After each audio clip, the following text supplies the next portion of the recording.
Hello दोस्तों, welcome back to new video. तो दोस्तों, काफ़ी दिनों से मंजूर हुई हिमाचल प्रदेश फायरमैन की वैकेंसीज़ आखिरकार आप लोगों के लिए आउट कर दी गई हैं। तो काफ़ी युवा वो हिमाचल प्रदेश में अग्निशमन विभाग के अंदर भर्ती होने का यहाँ पर प्रयास कर रहे थे और सोच रहे थे कि कब यहाँ पर अग्निशमन विभाग के अंदर वैकेंसीज़ आप लोगों के लिए आउट की जाएँ। तो फाइनली आज हमारे पास विज्ञापन जो रहता है इस भर्ती को फिलअप करने का, वो हमारे पास पहुँच चुका है। ठीक है, तो एक-एक करके आप लोगों को टोटल डिटेल यहाँ पर बताई जाएगी। ध्यान से इस पूरी इन्फॉर्मेशन को आप लोग सुनिएगा। आप लोगों को अंतिम तिथि के साथ-साथ कितनी वैकेंसीज़ हैं, किस तरह की जब वैकेंसीज़ हैं, किस तरह आप लोगों को फॉर्म वगैरह फिलअप करने हैं, वह पूरी इन्फॉर्मेशन आप लोगों को इस वीडियो के अंदर दी जाएगी। तो आप लोग ध्यान से इस पूरी इन्फॉर्मेशन को सुनिएगा और जो इंटरेस्टेड कैंडिडेट इन फॉर्म्स को फिलअप करना चाहते होंगे, वो यहाँ पर फॉर्म भी अप्लाई करवा सकते हैं। ठीक है?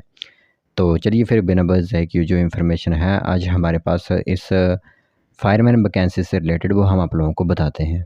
तो दोस्तों, देख सकते हो आप लोगों को विज्ञापन पत्र दिख रहा होगा और निदेशालय अग्निशमन सेवाएं हिमाचल प्रदेश की तरफ से यह नोटिफिकेशन आप लोगों के लिए जारी की गई है। ठीक है, तो जॉब ट्रेनिंग दायरे के आधारित आप लोगों को यहाँ पर रखा जाएगा। तो यहाँ पर देख सकते हो हिमाचल प्रदेश अग्निशमन सेवा विभाग में प्रशामक राजपत्रित कर्मचारी के 42 पदों को बैच वाइज जॉब ट्रेनिंग आधार पर यहाँ पर फिलअप किया जा रहा है। ठीक है, तो 12,120 रुपये प्रति माह सैलरी आप लोगों को दी जाएगी और इस योजना के तहत चयनित उम्मीदवारों की शुरुआती 2 वर्षों की अवधि के लिए प्रशिक्षण नीति के तहत विभाग में व्यावहारिक कार्य अनुभव के लिए नियुक्त किया जाएगा। ठीक है, जो आप लोगों को पता है कि जॉब ट्रेनिंग दायरे पर आप लोगों को यहाँ पर शुरुआती तौर पर रखा जाएगा।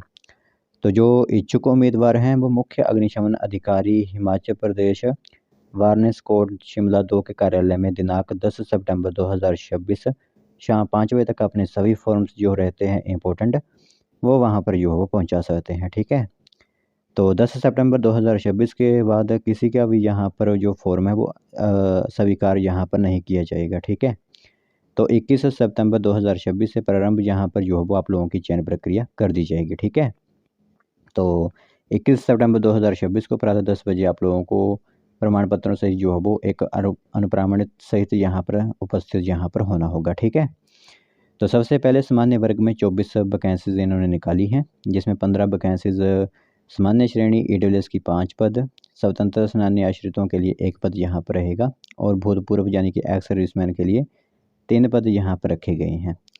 अनुसूचित जाति वर्ग के लिए यहाँ पर 9 पद हैं, जिसमें अनुसूचित जाति के साथ बीपीएल अनुसूचित 1, भूतपूर्व सैनिकों के लिए 1 पद रहेगा।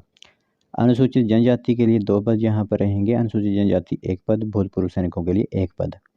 और ओबीसी में यहाँ पर 7 वैकेंसीज हैं, जिसमें अन्य पिछड़ा वर्ग यानी ओबीसी की 4 वैकेंसीज, ओबीसी के अंडर बीपीएल की 2 वैकेंसीज, पूर्व सैनिकों के लिए यहाँ पर 1 पद। तो कुल मिलाकर 42 पद यहाँ पर आप लोगों के लिए रहेंगे। आयु सीमा यहाँ पर 1 जनवरी से काउंट की जाएगी। 18 से 45 वर्ष के बीच आप लोगों की एज होनी चाहिए, परंतु अनुसूचित जाति और अनुसूचित जनजातियों को और अन्य पिछड़ा वर्गों को 5 और 3 साल की यहाँ पर रिलैक्सेशन जो रहती है वो दी जाएगी। अनिवार्य अर्हताएँ यह रहेंगी कि हिमाचल प्रदेश होमगार्ड का सदस्य चाहिए या फिर भूतपूर्व सैनिक होना चाहिए। यानी कि इसमें जो सिविलियन और कैंडिडेट्स होते हैं, यानी कि जो फ्रेशर्स रहते हैं, वो आवेदन नहीं कर पाएंगे। इसमें या तो होमगार्ड्स के कर्मचारी तो या फिर यहाँ पर भूतपूर्व सैनिक यहाँ पर होने चाहिए।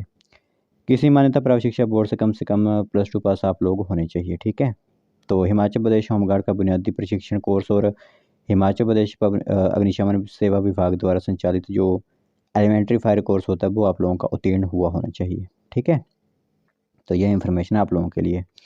बाकी शारीरिक मानदंड के अंदर 165 सेंटीमीटर हाइट, छाती बिना फ्लाई 80 सेंटीमीटर, फुलाकर 85 सेंटीमीटर, न्यूनतम वजन 52 किलोग्राम, दृष्टि 6/6 की यहाँ पर बिना चश्मे की होनी चाहिए। तो इसमें बैच जो रखा गया है वो सामान्य श्रेणी के लिए जो 90वां जो बैच होता है 90, वो आप लोगों का बैच पूर्व का बैच रहेगा। सामान्य श्रेणी स्वतंत्र सेनानी के आश्रितों के लिए 105वां का बैच रहेगा। तो सामान्य श्रेणी ईडब्ल्यूएस में भी 105वां जो है वो इससे पूर्व का बैच रहेगा। सामान्य श्रेणी के भूतपूर्व सैनिकों के लिए भी 105वां बैच, अनुसूचित जाति के लिए 90, अनुसूचित जाति बीपीएल के लिए 105, अनुसूचित जाति के भूतपूर्व सैनिकों के लिए 105, बाकी सभी के लिए 105वां या इससे पूर्व का बैच यहाँ पर रहने वाली है। ठीक है, इसके अतिरिक्त अन्य आवेदकों के आवेदनों पर यहाँ पर विचार नहीं किया जाएगा। तो यह आप लोगों के लिए काफ़ी इंपॉर्टेंट इन्फॉर्मेशन है। कि सिर्फ़ और सिर्फ इसमें जो है वो कैंडिडेट वही आवेदन कर सकते हैं जो कि होम गार्ड में लगे हुए हैं या फिर भूतपूर्व सैनिक हैं। तो ईमेल के माध्यम से यहाँ पर 9 तारीख को आप लोगों को शाम के 5 बजे तक ही यहाँ पर सभी कार्य जो रहते हैं वो किए जाएँगे। तो ये इन्फॉर्मेशन है आप लोगों के लिए। बाकी जो भी यहाँ पर फॉर्म फिलअप करना चाहते हैं वो फिलअप कर सकते हैं। फायरमैन की वैकेंसीज़ आखिरकार आउट की गई हैं, लेकिन फ्रेशर्स कैंडिडेट के लिए यहाँ पर जो कोई भी फॉर्म जो है वो फिलअप नहीं कर पाएँगे।